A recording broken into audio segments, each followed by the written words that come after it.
Va ora in onda Giallo Radio Club, racconti noir dal passato e dal presente, scritto e condotto da Laura Marinaro.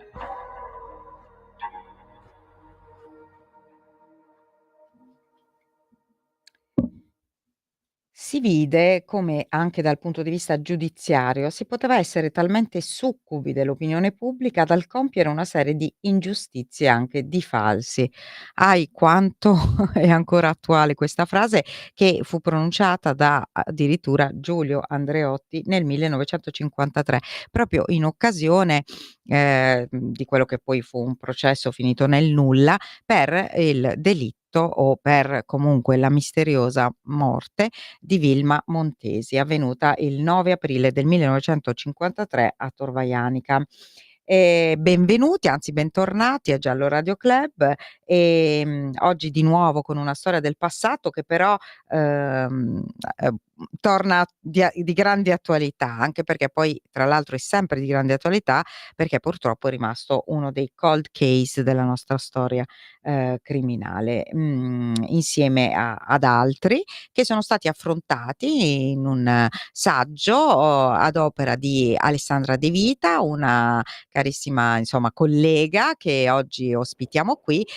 Questo testo Vite sospese, appena uscito per Mursia, contiene infatti la storia di Vilma Montesi, ma anche altri casi. Quindi adesso lo esploreremo insieme a lei. Benvenuta Alessandra. Grazie Laura, è un vero piacere. Allora, prima di iniziare ricordo i numeri per intervenire in diretta se volete, insomma, chiedere fare qualche domanda ad Alessandra, che si è occupata, insomma, di questi casi, oppure a me, insomma, quello che volete. 02 9294 7222 oppure WhatsApp 346 67 69 659.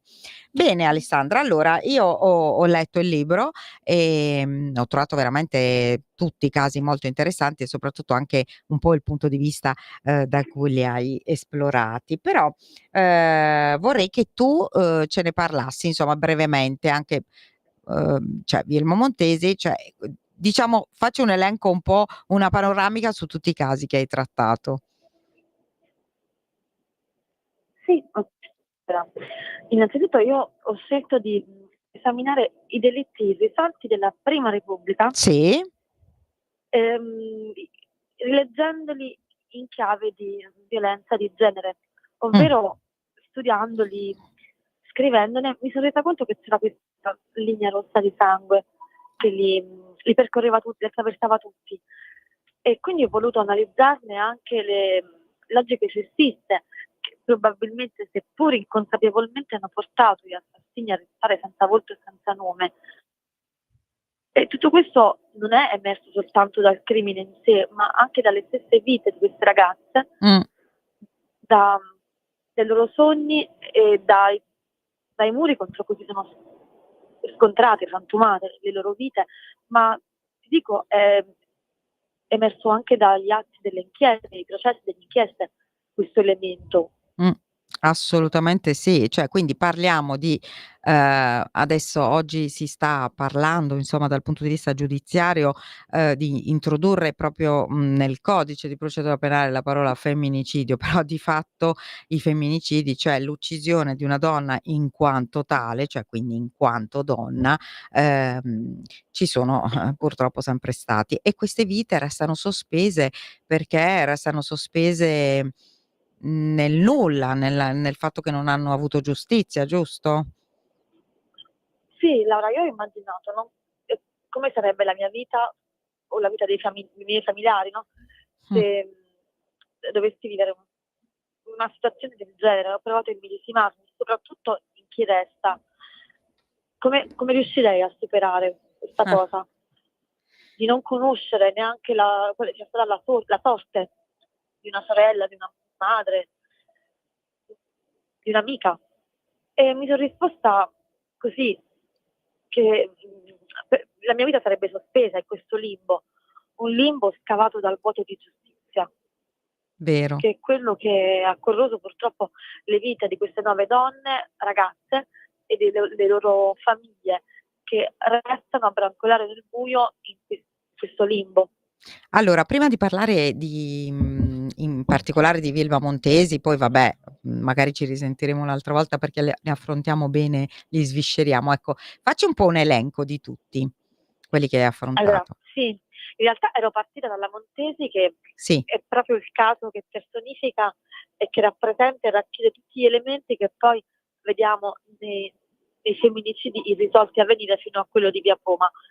Ma poi mi sono resa conto, quando già la bozza era quasi completa, che c'era un'altra storia che avrei dovuto raccontare, e per puro caso mi sono imbattuta in questa storia perché c'era la presentazione di un libro di una collega bravissima, Bettina Ferretti, alla Camera dei Deputati sul delitto del corpus domini, che non è molto conosciuto. Mm, E forse quello ancora più del caso Montesi, come avrei potuto vedere, racchiude tutti i germi mhm. di quello di cui parlo, di questo femminicidio irrisolto che si consuma sulla pelle, sul sangue, sul corpo delle donne sin dagli anni 40. Il delitto del corpus domini poi c'è Vilma Montesi, tragica eroina degli anni 50, e che personifica la voglia e il desiderio di rinascere dopo la guerra. Poi ancora c'è Antonietta Longo, che è la Sì, decapitata di Castel Gandolfo, sì. un'altra storia Mm, molto simile a quella di Vilma. mhm. Abbiamo anche i coprotagonisti che condividono queste due storie. C'è Simonetta Ferrero, dell'Italia Mm, Cattolica, sì. poi c'è Francesca Linovi, che appartiene a quelli che furono chiamati i delitti del DAMS. Lidia Macchi, il delitto del Baresotto, che è collegato a quello della Cattolica, perché poi c'è sempre, come dire, un filo sottile che, seppur in maniera sotterranea, li collega molti di questi Sì, delitti. ne abbiamo parlato qui anche perché siamo qui, l'abbiamo sì, sì, sì, no, beh, poi io mi sono occupata direttamente di Lidia Macchi tanti anni, quindi sì. Sì, sì, sì, lo so, Ne infatti abbiamo mi conosci parlato, benissimo. sì, hai ragione. Poi, voglio dire, purtroppo la sottile linea c'è tra tutti quanti, incredibile ma vero, vabbè. Sì, ricorrono Mh, gli stessi elementi, a volte anche le stesse persone, eh. in ambito giudiziario chiaramente. Poi c'è un caso che mi ha veramente scosso tantissimo, che è quello di Roberta Lanzino, che conoscono veramente in pochi, e avviene in Calabria, a Rende, nel 1988. Mh. E sì, questo è Magari ne veramente una potremo storia parlare tragica. un'altra volta più diffusamente. Certo, con Sì. piacere. Questa storia, tra l'altro, ha generato un fiore, che è la Fondazione Lanzino, che si occupa di vittime di violenza domestica e familiare, che è portato avanti dai genitori, non soltanto dalla madre, che è rimasta in vita di Roberta. E la Calabria le ha dedicato strade, piazze, scuole, monumenti, proprio per contrastare invece la volontà da parte della politica locale di scambiare, di Dimenticare. nascondere, Mh. sì, perché è una storia che intreccia anche un'altra di 'ndrangheta, Mh. purtroppo. Benché lei fosse completamente avulsa da quel contesto, infatti quello fu un atto di ferocia inaudita, che forse è ancora più inaccettabile, proprio per questo, del tutto casuale. E poi c'è, vabbè, il giallo dei gialli, che è il delitto di Via Poma, Vabbè, sì. che chiude il libro, Sì, e sì. che occupa un capitolo a sé, perché vuoi per la riapertura delle indagini, Mh. vuoi perché comunque Simonetta Cesaroni più di altre ha scolpito il nostro immaginario collettivo. Io all'epoca, insomma, ero una bambina, ricordo perfettamente queste notti magiche, a un certo punto interrotte dal delitto di Ferragosto, Eh sì. Noi qui giallo d'Italia noi 90. noi qui in questo momento stiamo vivendo un altro delitto di Ferragosto, ma magari ne parliamo alla fine. Allora, torniamo torniamo a Villemontesi. No, ho scelto di raccontare con te questo caso, perché invece io, che sono molto più vecchia di te, eh sì, quando ho iniziato insomma ad approcciarmi alla cronaca nera e anche prima, quando ero ragazzina, mi ero molto appassionata a questa storia, dai racconti insomma di Carlo Lucarelli e poi anche di libri che avevo letto. È incredibile questa storia perché incrocia, dal mio punto di vista, poi ovviamente tu ce ne parli meglio, la storia di una Certo. ragazza semplice, alla fine di una famiglia modesta, normale, e poi dei personaggi non solo del jet set, della Roma, insomma, di Via Veneto di quel periodo, ma anche della politica di quel periodo. Ecco, ricordaci un attimo proprio che cosa succede. Quindi è la sera del 9 aprile 1953. Sì, la storia di Vilma Montesi è emblematica anche di quello che sta succedendo adesso, seppure in maniera diversa, perché intreccia dei destini in maniera insospettabile. Quello di una ragazza di periferia di un quartiere comunque periferico di via Tagliamento, figlia di un falegname, Mh-mh. la famiglia del tutto semplice e modesta, e quello invece del figlio del braccio destro di Alcide De Gasperi, Eh sì. che è Pietro Pizzoni, in arte Piero Morgan, che ha composto tra l'altro le più belle musiche del nostro cinema. Mentre lui torna, insomma, da un viaggio in costiera con un'attrice all'epoca famosissima, Alida Valli, ed è a casa Meravigliosa, di... se posso dire, una Sì, sì, delle sì, donne sì, più belle sì, del nostro cinema. vero, anche io apprezzo molto. Ehm, Lei tra l'altro insomma ha raggiunto a Hollywood per Cinecittà, Sì. ehm, e loro sono in vacanza in costiera a casa di Carlo Ponti e Massimiliano da Ponti, un lapsus, tornano da questo weekend fuori porta e nel frattempo c'è questa donna bellissima il cui corpo viene cullato dalle onde Torvaianica e c'è un manovale che all'alba si accorge che questa donna è ormai priva del soffio Ecco, vitale. Cioè, andiamo nella scena del crimine. In che condizioni è Vilma? Cioè, non ha ferite d'arma da taglio, giusto? no, Mh-mh. assolutamente. Poi ehm, dobbiamo molto di questa storia al ritrovamento di alcuni faldoni. Che cosa succede? È una storia molto complicata, però lì ci furono due processi, uno per diffamazione contro le persone che diffamarono non solo Piero Morgan, ma anche altri personaggi dell'elite altoborghese romana e furono condannati tra l'altro per una condanna. Silvano Muto e, Sì. insomma, sì, e l'attrice Adriana Bitaccia. E poi c'era il processo insomma, per omicidio volontario, il secondo, che però si tenne a Venezia, Sì. anche per evitare che le folle si accassassero a Piazza Claudio, dove insomma la gente doveva scendere e mandare via la gente a manganellate, però che all'epoca forse non avevano la TV in casa, comunque si Lo so. spaccate.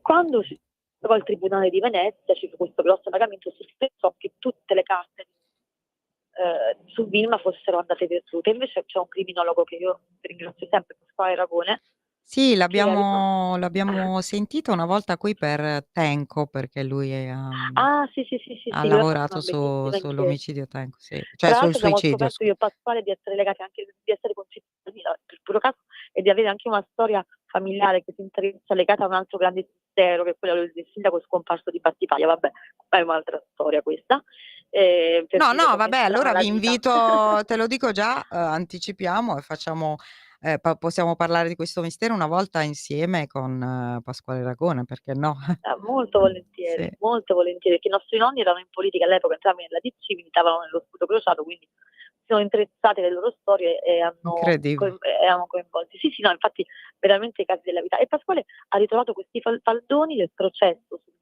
sul caso Montesi in quelli del processo per diffamazione. Quindi Ah, e da lì giusto. ha un po' ricostruito una storia che è totalmente diversa da quella che siamo abituati ancora ad ascoltare, che vede una Vilma protagonista di festini orgiastici a base di sesso, droghe. ehm, è una storia che va riscritta, un po' come sta succedendo appunto per Garlasso, va completamente riscritta, anche se in questo caso, nel caso Montesi, la direzione è opposta. Infatti, Dal finto infatti. scandalo si va verso una verità molto più tristemente banale. Infatti, infatti. Raccontaci un po' insomma cosa succede. Allora lei Allora, viene trovata appunto sì, morta lei quel così, giorno è era stata fatta la dedicata, denuncia di sì. scomparsa, giusto già Sì, comunque? sì, sì, sì, ma Mh-mh. subito il padre poi la sera va a cercarla Infatti. negli ospedali dopo mezz'ora, tant'è che uno si chiede: "Ma perché?" Perché In era una realtà brava ragazza e nessuno si immaginava, giusto?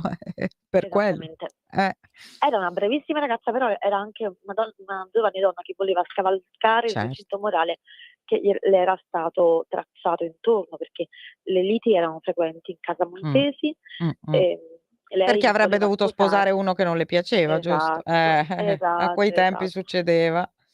E Mm, trasferirsi a Potenza, tra l'altro. ma Lei è sì, ecco, lei è romana, voleva restare a Cinecittà, sognava certo. Cinecittà, Sì, aveva anche avuto delle piccole parti, quindi lei eh, voleva fare l'attrice, era tra l'altro una molto bellissima bella. giovane donna, Eh, tant'è che quando fu ritrovata si pensò fosse un'attrice. infatti. E quindi uscì di casa stizzita, andò via, scappò via e disse che sarebbe andata a fare un giro insomma, dalle parti di Ostia. Poi Mm, Torvaianica Ostia, insomma, all'epoca erano un po' associate, quindi, però in realtà poi dalle perizie oceanografiche si è sì, scoperto che il corpo non si è mai mosso mosso da di là, quella spiaggia. mosso di là. E non è stato tutta la notte su quella spiaggia perché non c'era traccia dell'azione dei crostacei, per cui era stato adagiato su quella spiaggia poche ore prima del ritrovamento all'alba del 9 aprile.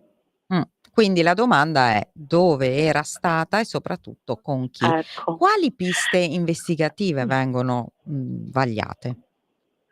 Allora, dopo la pista principale che ha tenuto un banco sui giornali Sì, dell'epoca e che ha portato alle dimissioni di di Piccioni, Piccioni, papà, è giusto, sì, Attilio di Piccioni, no? Piccioni senior, che ha dovuto rinunciare a un incarico ministeriale, ma anche a formare il governo Fanfani dopo che Fanfani non ottenne la fiducia, per cui cioè, erano altri tempi chiaramente. Certo. Benché Piccioni, il figlio fosse già stato forse anche rilasciato, perché fu rilasciato dopo pochi mesi di carcere, Beh, fu perché aveva arrestato un insieme. alibi di ferro, Alida Sì, Valli disse che era con lui, sì, sì, sì, sì, con lei. esatto, esatto. E poi c'erano anche i verbali, le ricette mediche, perché lui quel giorno, tornando dalla Sì, costiera, si ammalò gravemente, cioè, venne insomma una bruttissima febbre, e quindi c'erano tutte le ricette dei medici che lo visitarono e le loro testimonianze. E poi fu lei, infine, a salvarlo e a portare decine di testimoni, quindi subito caddero le accuse, ma ancora nell'immaginario collettivo, come capita anche oggi, no? Eh, Potrebbe capitare, no? Per Garlasco, ancora lui è il colpevole e quindi infatti. eh, la carriera del padre fu inevitabilmente rovinata. Ne parlò anche appunto il senatore Andreotti, di cui Infatti, ascoltavo prima infatti. la voce. E la prima inchiesta, il primo processo viene archiviato perché tentano di coprire tutto e di dire che lei si è sentita male perché ha fatto un pediluvio mortale. Sì, certo. Sì, sì, sì. Tutto questo per coprire lo scandalo forse di questa morte che avrebbe danneggiato non solo la famiglia, ma avrebbe gettato un'ombra scurissima su un'altra figlia che era ancora da sposare, che sarebbe rimasta a vita. Cioè, capisci, per l'epoca era una tragedia.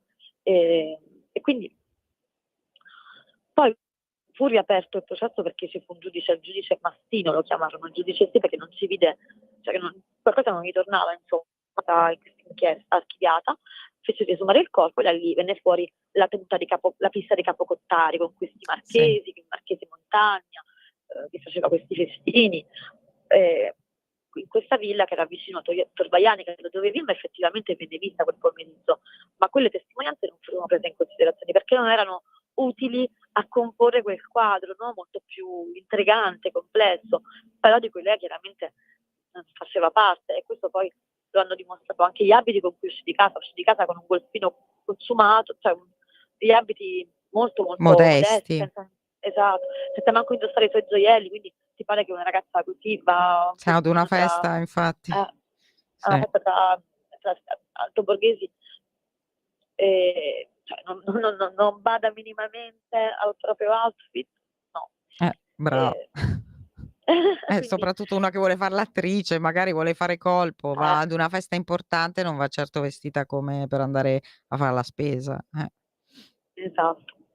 Quindi molto probabilmente lei aveva comunque um, qualcosa, insomma, una via di fuga, stava scavando un tunnel per pur di non sposare questo poliziotto di tanta potenza e pare che avesse insomma una storia con un uomo un po' Eh, più grande di lei che probabilmente non ha saputo soccorrerla nel momento in cui lei si è sentita male perché poi si scopre nell'autopsia che ha una malformazione congenita al cuore un'ipoplasia di medio grado, per cui era molto probabile l'ipotesi che avesse avuto un malore, ma questa cosa non fu notata perché tutti all'epoca della perizia legale sul corpo si concentrarono su un unico dettaglio, cioè se Vilma fosse vergine o meno, Sì, era quello. è vero.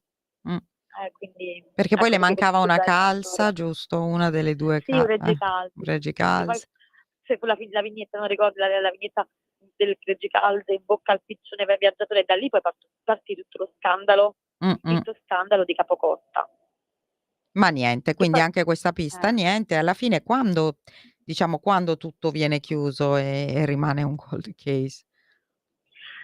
con l'archiviazione dell'inchiesta di Sepe, che poi c'è un assurdo giudiziario perché l'inchiesta viene archiviata comunque, però era un processo per un'inchiesta per omicidio colposo contro ignoti, mentre per l'altro processo, quello per diffamazione, Vilma Montesi è morta per un piediluvio finito male.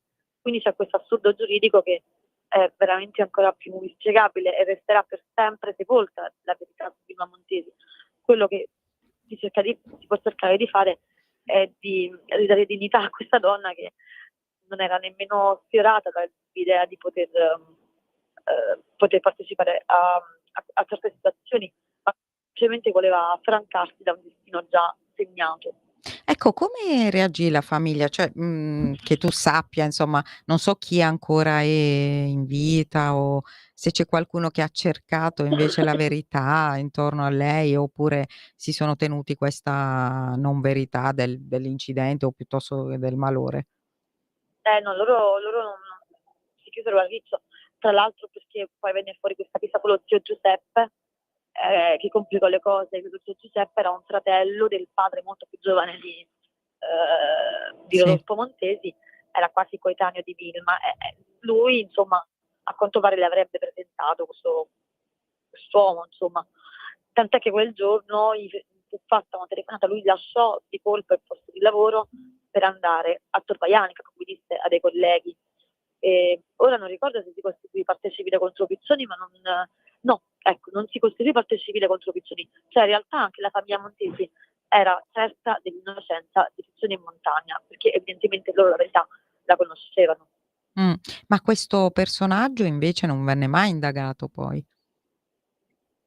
Ma no, perché in realtà le prime testimonianze non furono prese proprio in considerazione, cioè ci sono gli atti, ma cioè non vennero convocati neanche in procura, se non all'inizio, quindi non si arrivò a identificarlo, purtroppo. E lo zio in questo non fu, lo zio fu collaborativo. Ma tu che idea ti sei fatta? Che cosa può essere successo? Io penso che Vilma volesse, cioè, quel giorno uscì di casa molto alterata. La versione ufficiale della famiglia dice che lei non andò al cinema con la sorella e con la madre perché non le interessava quel film, era un film con la Magnani, alla carrozza d'oro, ma in realtà, leggendo anche un po' di articoli dell'epoca, pare che lei avesse litigato duramente con la madre, con Maria Petti, quando andò via, perché non voleva sposare quest'uomo e uscì per incontrare qualcuno. Io penso che lei potrebbe aver avuto un malore dal momento che non c'erano comunque i segni di aggressione sul suo Sì. corpo. E quindi chi E era con qualcuno lei magari, invece di soccorrerla l'ha lasciata lì. esatto. Mh. Eh sì, magari era qualcuno, magari sono sempre supposizioni, sia chiaro, però magari era un uomo già impegnato, comunque più grande, o comunque la cui presenza a fianco di Vilma avrebbe gettato appunto Sì. cioè avrebbe gettato un'ombra su di lei, sull'intera famiglia, e quindi l'adagiò sul litorale per Vaianica, e andò via, pensando fosse morta, ma magari non era neanche morta quando fu Sì. lasciata lì, abbandonata. Ecco, tu credi che oggi con le nuove tecniche investigative, ehm, sarebbe finita così nello stesso modo? No, chiaramente oggi è difficile per qualcuno sfangarla, lo stiamo vedendo anche, c'è questo paradosso, no, Laura, che la mattanza è molto più intensificata, cioè oggi abbiamo veramente una Sì, carneficina sì, di sì, donne, sì, è quello che ci riportano i bollettini ufficiali, ma quello che sì. leggiamo, che vediamo tutti i Sì. giorni. Però è molto più complicato che questi crimini restino impuniti, Sì. mentre all'epoca forse non erano neanche percepiti come femminicidi. Beh, Ed è qui certo. appunto la mia volontà di rileggerli in quest'ottica. No, no, è molto interessante. Facciamo 1 minuto di pausa e poi torniamo. Ok, tra poco. La tua radio è ascoltabile anche con la televisione in digitale. Sul telecomando della televisione digitale o del tuo ricevitore digitale puoi scegliere se vedere la TV o ascoltare la radio. Risintonizza i canali radio e troverai anche Radio Libertà, canale 252.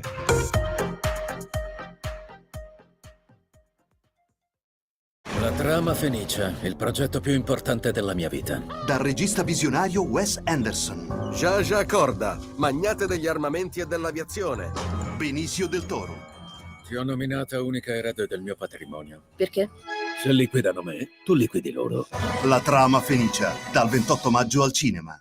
Officine Ubu presenta Ho abbandonato la mia vecchia vita e ora sono un pastore. una storia di coraggio e rinascita per riconnettersi con la natura sulle Alpi della Provenza. Pensi che sia grave non voler tornare? Dipende, da cosa fuggi? Io sono qui, con te. Fino alle montagne, dal 29 maggio al cinema. In concorso al Festival di Cannes. Come ti chiami? Goliarda Sapienza. Tratto dalla storia vera dell'autrice del bestseller L'arte della gioia. Io non ne posso più di questi salotti. Loro non ne possono più di me. Valeria Golino, Matilda De Angelis, Elodie. Fuori. Un film di Mario Martone. Dal 22 maggio al cinema.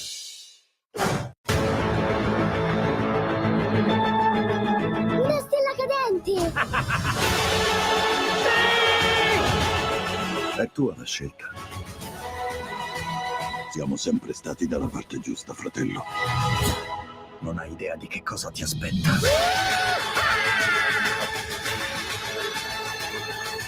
Devi fidarti di me. Torna una stagione straordinaria di film e promozioni in tutta Italia. Che spettacolo l'estate al cinema! Ehi tu, non trovi più il segnale di Radio Libertà sulla tua radio DAB? Non disperarti, risintonizza. Sì, ma come? È facile, tasto menu, poi scegli il tasto corrispondente alla ricerca automatica dei canali, attendi qualche minuto e tutte le stazioni DAB della tua zona saranno disponibili. Porta con te ovunque Radio Libertà. Scarica la app per smartphone o tablet dal tuo store o dal sito radiolibertà.net. Cosa aspetti? E tornati qui a Giallo Radio Club con Alessandra De Vita, autrice di Vite sospese, edito da Mursia. C'è una chiamata? Ecco, un attimo, c'è una chiamata. Vediamo. Pronto? Sì, buonasera a tutte e due, Lisetta. Buonasera Lisetta, come sta?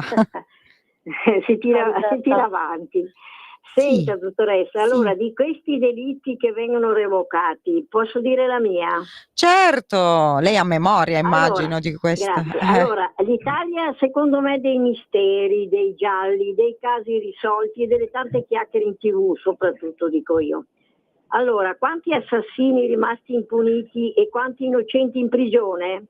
I casi senza un colpevole, con gli autori dei delitti in libertà, non conosciuti dalla giustizia, dal mostro di Firenze a Simonetta Cesaroni, via Poma a Roma, passando per il delitto di Meredith Kerker a Perugia, con Raffaele Sollecito e Amanda Knox, innocenti dopo mi sembra averli arrestati e un solo colpevole, Rudy Guede.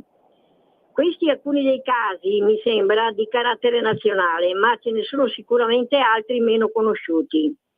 Ora è la volta di Garlasco, cioè ci sono nuove indagini con Alberto Stasi, che si dichiara da sempre innocente e condannato a 16 anni, che guarda quello che sta accadendo dalla finestra, anzi da quasi libero per fine pena. In tutto questo, e voglio terminare, i cosiddetti processi televisivi, dove in molti, dico io, occupandosi di altro nella vita, si ritengono esperti balistici e di scena del crimine, insomma criminologi.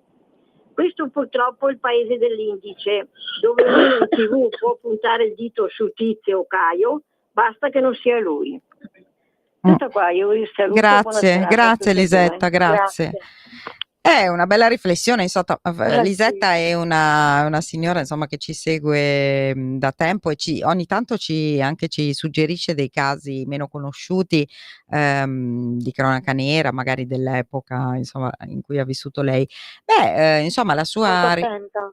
la sua riflessione è pregnante, ma anche per Vilma Montesi, perché poi di fatto il caso di Vilma Montesi, insieme a quello della belva di San Gregorio qui a Milano, furono tra i primi altamente mediatici, no? Tu cosa ne pensi, insomma, di questa eccessiva mediaticità?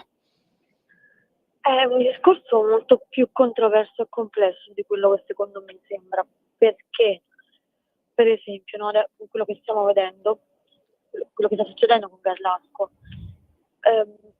l'eccessiva mediaticità comunque ha portato un programma televisivo a contribuire alla riapertura delle indagini che, a prescindere da quello che sarà l'esito, stanno comunque facendo emergere degli scenari finora nascosti. C'è da dire anche che Beh, non è stato un programma Biagi, televisivo, però è stata la difesa, cioè la denuncia della sì, no, sicuramente, però no, un giornalista va in procura e decide di collaborare e porta una testimonianza in procura, secondo me a quel punto non è da condannare, perché quello che hanno fatto No, inizialmente, certo, sì. No, parlavo solo della testimonianza come elemento aggiuntivo che ha contribuito infatti alla riapertura o insieme agli elementi raccolti dalla difesa, chiaramente. Però ecco, è stato un pezzo in più. Poi tutto quello che sta succedendo chiaramente è imbarazzante, però penso che in alcuni casi ci sono anche altri programmi dove i conduttori, gli autori collaborano con la scientifica. Quindi è un lavoro che, se fatto bene, con rispetto del proprio ruolo e di quello insomma degli inquirenti, secondo me può portare a una collaborazione proficua. Credo anch'io. Infatti volevo rispondere a Lisetta dicendo che probabilmente lei si riferisce di più agli opinionisti, che non sempre sono persone super qualificate. Sì, quello è un po' un dramma, però. La maggior parte sì, però, perché comunque gli opinionisti prevalentemente di questo tipo di casi sono o giornalisti di cronaca nera giudiziaria, che lo fanno da tanti anni come noi, oppure avvocati, quindi qualcuno che opera nel diritto, oppure esperti di scienze forensi, criminologi, insomma comunque psicologi, gente che comunque è nell'ambito. Poi vabbè, sì, può capitare che magari si chieda qualcosa su un'impronta ad uno che non è un esperto dattiloscopico, questo può capitare, però a parte tutto questo, nel caso Montesi, come abbiamo detto all'inizio da quella frase di Andreotti, cioè quello è il punto, che poi ma adesso lo vedremo con Via Poma,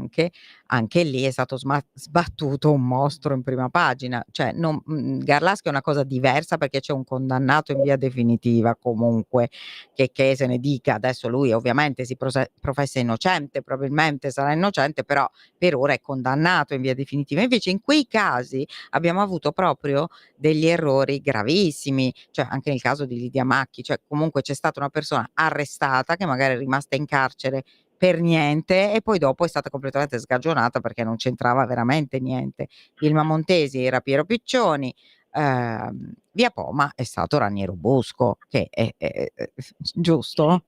Anche lì c'è stato un grave errore giudiziario e anche lì si è scatenato ovviamente ai tempi, per quanto fosse possibile, insomma, il clamore mediatico, perché comunque Raniero Bosco era il fidanzato, quindi cioè no. Sì, anche perché furono fatti dei commessi di errori molto grossolani, no? Come giustamente dici, il morso che poi si scopre non essere un morso sul capezzolo, l'arcata presa dopo 20 anni, quando sappiamo benissimo che in 20 anni l'arcata dentale di un uomo si modifica, il DNA sul corpetto, sul reggiseno, quando poi avevano avuto rapporti fino al giorno prima, lì veramente quell'arresto dopo 15 anni ha un po' turbato tutti, mentre appunto nel caso di Garlasco c'è comunque una verità giudiziaria che poi vedremo se corrisponde insomma Certo, quella certo. storica.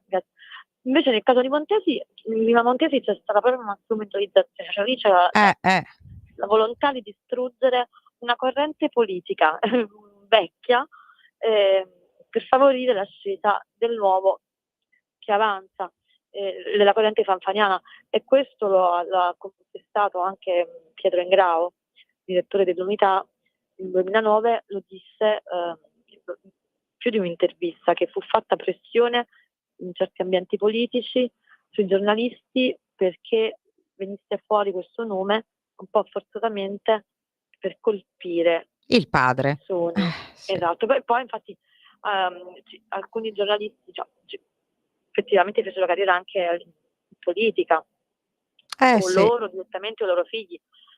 Quindi quello è molto percepibile, quella spinta, quella pressione molto politica è molto percepibile.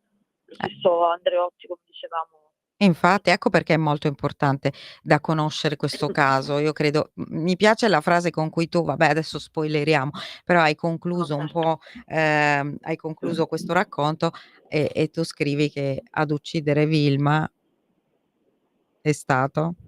Il pregiudizio. Il vero assassino, no? Sì. Sì. Perché il pregiudizio, perché ma hai avuto tantissimi complici, a partire da quei familiari che, pur di proteggere l'onore di Vilma e dell'altra figlia Wanda, la sua reputazione, hanno contribuito a insabbiare le indagini, perché volevano che si chiudesse subito questo caso. Infatti da lì poi Ricordiamoci che allora c'era ancora il delitto d'onore, se cioè eravamo veramente indietrissimo, anche adesso non è che mi sembra di essere tornato un po' indietro a livello di patriarcato, però, guarda, sì, leggevo un libro dell'Atwood e tra l'altro distopico, in cui lei immagina questo futuro, no? Il racconto dell'ancella, questo futuro distopico in cui le donne non se la passano affatto bene, e mi chiedo chissà se davvero non stiamo anche noi andando in quella direzione. Speriamo di no, però di fatto l'ultimo femminicidio, quello di Martina Carbonaro, ci dice molto su questo, se pensiamo che comunque, le prime parole del papà del ragazzo, che chiaramente è un ragazzo che non sa gestire i rifiuti, e le ultime parole sono state: "Era innamorato." No, cioè no, Quindi c'è ancora anche questa no. logica del possesso, Sì. inteso come amore, Io come lo vedo protezione. molto nei giovani proprio, quelli proprio più giovani dei 20 anni, quelli ancora più giovani, proprio gli adolescenti. Lo vedo quasi di più in loro che in quelli più grandicelli. Non si è abituati a gestire il rifiuto, la rabbia. Sì, la rabbia anche, la rabbia. Senti, torniamo allora a Via Poma, è il 7 agosto del 1990. Simonetta l'abbiamo raccontato anche altre volte con Raffaella Fanelli, che ha fatto una bellissima inchiesta. Bravissima. Sì, probabilmente aveva scovato il vero assassino, però poi probabilmente deceduto, sempre che sia stato lui, però insomma i dubbi ci sono, ecco.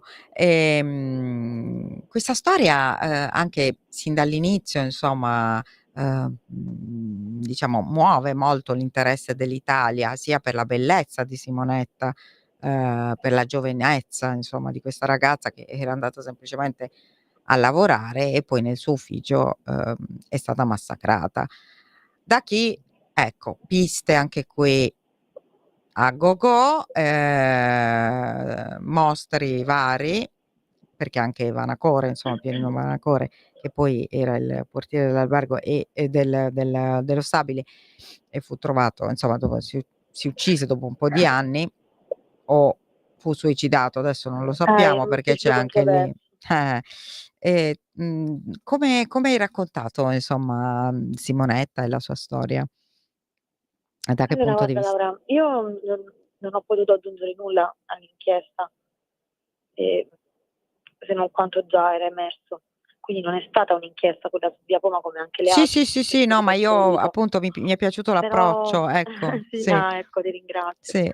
Però appunto come dicevi, ho cercato di leggere Via Poma come un delitto di genere, ma anche di classe, ed è per questo che fa tanta rabbia, secondo me, perché ho visto questa ragazza di periferia di 20 anni vestita a un certo punto con abiti postal market, chiaramente non Prada, indossare tutto l'oro che ha e mettersi in metro alle 3 del pomeriggio, insomma, pieno agosto, ma Roma all'epoca deserta, per attraversarla tutta e arrivare nella Roma dei ricchi, in un palazzo elegante, è quello di Via Poma, in cui lei si trova per puro caso, tutti sappiamo, perché il suo datore di lavoro le trova questo impiego part-time per, insomma, arrotondare. E fa rabbia il fatto che all'epoca nessuno, all'indomani del delitto, nessuno si ricordasse di Simonetta. Mi colpì una frase del poliziotto che diresse le prime indagini del Greco, Antonio Del Greco, che disse in un'intervista che quel corpo sembrava fosse piovuto dall'alto. No, non la conosco, non l'ho mai vista, un ectoplasma, nessuno in quell'ufficio conosceva. E questo fa tanta rabbia. Fa rabbia anche In realtà vedere- sappiamo benissimo che probabilmente c'era qualcuno che voleva allontanare i sospetti da quell'ufficio. Sì, chiaramente lì tutti si sono coperti tra loro Certo. e hanno coperto la verità e hanno aiutato affinché questo omicidio restasse impunito. E quello che mi sono chiesta è se Simonetta fosse stata una di loro, probabilmente non avrebbe subito tutto questo o avrebbe comunque avuto giustizia. Perciò dicevo, è anche un delitto di classe. E fa rabbia anche leggere un po' la perizia del primo medico legale Carella Prada, che firma questo esame autoptico dove afferma con certezza che lei era, sappiamo tutti che non aveva gli abiti, perché stava per avere un rapporto sessuale consenziente. Magari anche no. Quindi ecco, lì veramente io trovo che la sua figura sia stata oltraggiata più e più volte nel corso delle indagini, ma anche dalla narrazione che c'è stata su Via Poma. E invece della nuova inchiesta cosa ne pensi? La vedo molto difficile, insomma, perché non c'è più molto materiale su cui lavorare per la prova scientifica. E come dicevi, la maggior parte dei sospettati sono deceduti. Non so se sia possibile recuperare qualcosa attraverso i figli. L'avvocato dei misteri da anni ormai è scomparso, non che abbia contribuito a fare luce su questa terribile storia, però insomma sono davvero pochi rimasti in vita. E quindi non penso sinceramente Si punta che un po' il arriverà. dito sulla persona sbagliata? Sì, diciamo che Via Poma veramente ha subito tante deviazioni nel corso degli anni, basti pensare anche all'unico processo che c'è stato, no? A danno di tutto, Certo. ma anche a tutti gli indagati, a Vanacori, a Valle, che all'epoca pesava poverino 40 kg e succede anoressia. Risulta davvero impossibile, è difficile pensare che abbia potuto aggredire una ragazza con quella forza, con quella veemenza. Quindi Via Poma è davvero forse il più fuorviato dei casi delle indagini. Sì, e quindi anche adesso puntare il dito su Mario Vannacora mi sembra una cosa proprio assurda. Sì, no, Anche quello perché non è c'è tra l'altro proprio sono l'elemento. accadute. Sì, che poi sono venute fuori queste cose quando l'indagine era già caduta, ma ho visto anche che c'era un'inchiesta su uno insomma, in realtà sul notaio che ha acquistato l'appartamento dove è morta Simonetta e ci ha fatto un B&B per aver messo un cuore luminoso, chiaramente di cattivo gusto, nel posto in cui lei sarà assassinata. Insomma, sarò quasi accusato in maniera un po' ingiusta No, mediaticamente. infatti. Quindi voglio dire, davvero non penso, purtroppo lo dico con grande rammarico, che porterà a qualcosa questa inchiesta, anche perché poi sono stati tirati in ballo questi poteri forti e chiaramente sicuramente è stata uccisa dal potere, questo l'abbiamo capito tutti. Infatti quello che dico è sarebbe stato giusto capire perché, no? Ovviamente. Ecco. Invece sembra che il momento non sia mai stato Questo analizzato a fondo. sconosciuto. Sì, tutti sull'arma, ok, vabbè, fermacarte, non tagliare, Sì. ma si è concentrato sul movente a sufficienza, secondo me. Beh, sicuramente è stata uccisa in quanto donna. Quindi o Esatto, perché non sono doveva vedere o sapere delle cose, o perché aveva visto o saputo delle cose, oppure perché volevano abusare di lei e lei non voleva. esatto, io propendo per quest'ultima Anch'io ipotesi. propendo per quest'ultima ipotesi, e perché io sono quella che dice sempre che le cose sono sempre più semplici di quelle che sembrano. Esatto. Sì, ma la maggior parte delle volte è così. Mh. E poi in questo caso, cioè io vedo in via Poma veramente una similitudine incredibile con tanti altri casi di inquinamento della scena del crimine, macello sulla scena del crimine, indagini partite magari a no, così, Ma verso una persona e lo basta. dicevano anche loro. Sì, sì, Sì, sì. Lo diceva anche Del Greco. Mi sì. colpì il fatto che lui molto umilmente affermasse di recente in un documentario, in un'intervista, dicesse noi non avevamo questa cultura della scena del crimine. Andavamo lì e trovavamo tutti, trovavamo anche giornalisti, trovavamo i fotografi, È le vero. agenzie. Infatti lui si arrabbiò, cacciò tutti perché trovò tipo c'erano già più di 20 persone di a Roma quella notte, però lui stesso ha ammesso purtroppo non eravamo formati per tutelare la scena del crimine, quindi i reperti. Eh sì, eh sì. Senti, quali sono le similitudini? Perché mi hai detto che ci son delle similitudini secondo te tra Montesi e Cesaroni. Non tanto nelle indagini quanto proprio o nel delitto in sé, quanto nelle personalità delle 2 ragazze, delle 2 giovani donne, perché entrambe volevano Un riscatto. sì, un riscatto sociale, ecco.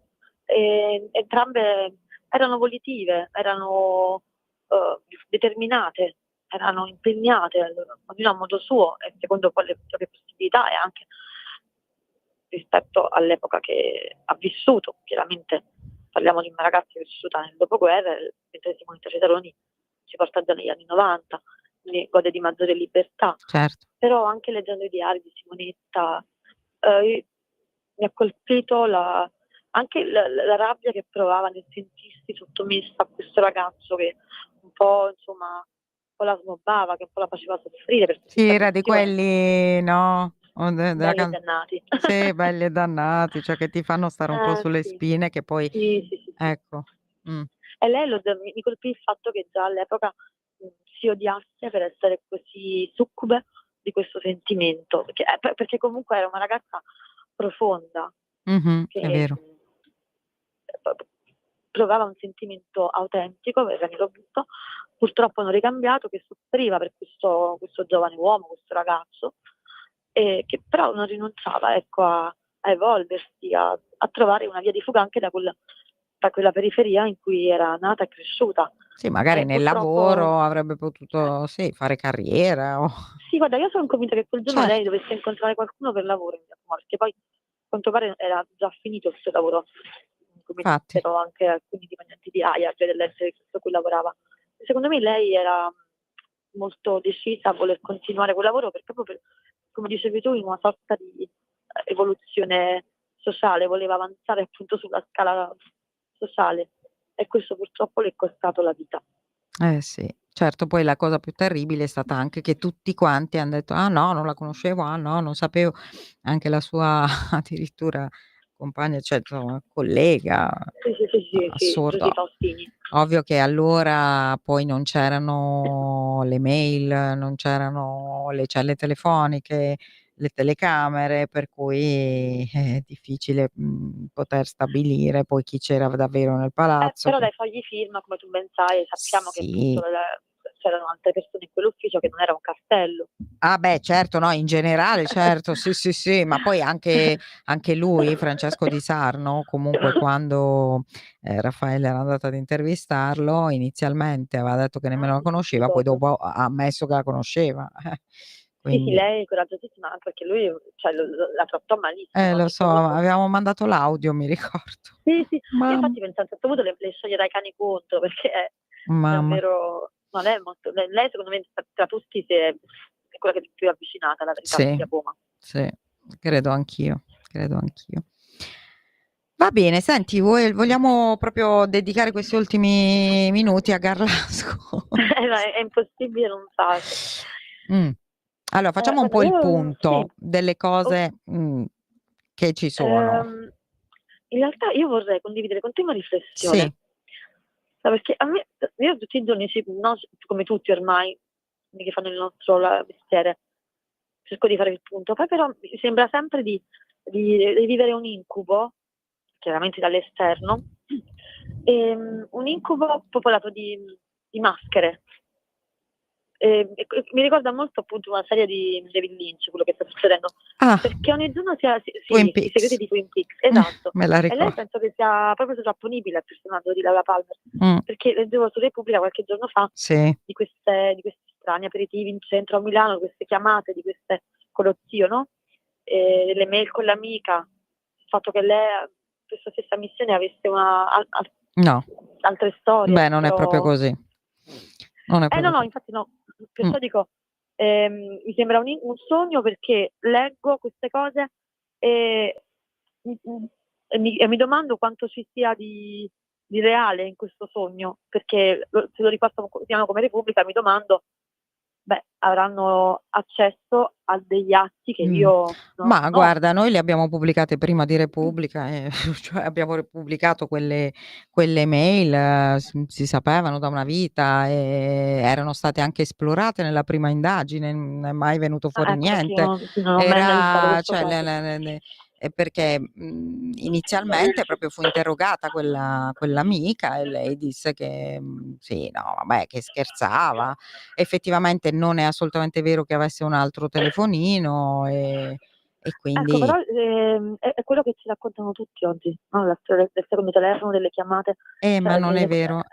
Comunque adesso oggi poi vabbè, i genitori hanno parlato e hanno detto che procederanno perché non ne possono più.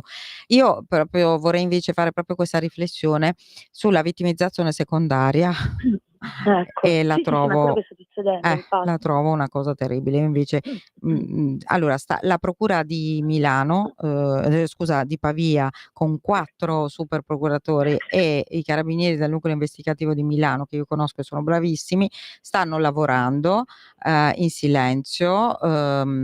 Ovviamente l'indagato è Sempio per ora, perché su di lui ci sono degli elementi che noi conosciamo e degli elementi che probabilmente non conosciamo, e quindi stanno indagando su Sempio. Il resto no.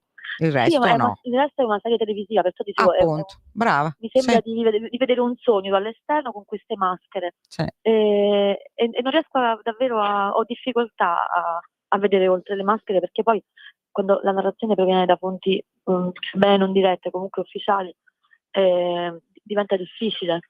Sì. Non ho letto, non ho mai trattato questa storia, quindi non ho letto gli atti, quindi davvero non posso aggiungere nulla. O solo dal punto di vista mediatico, però sì, sicuramente. Sì, questa è la sensazione che mi resta addosso di questo sogno linciano. Vero. Secondo me c'è molto poco di reale, ecco. Grazie Grazie mille Alessandra. Allora ti diamo a te, appuntamento Laura. ad una prossima puntata e complimenti per il libro Vite sospese in Mursia. Ciao a tutti Ringrazio e molto, è stato un grazie a Donatella Donorio in regia, bravissima come sempre. Grazie a voi tutti, è stato un piacere. Avete ascoltato Giallo Radio Club.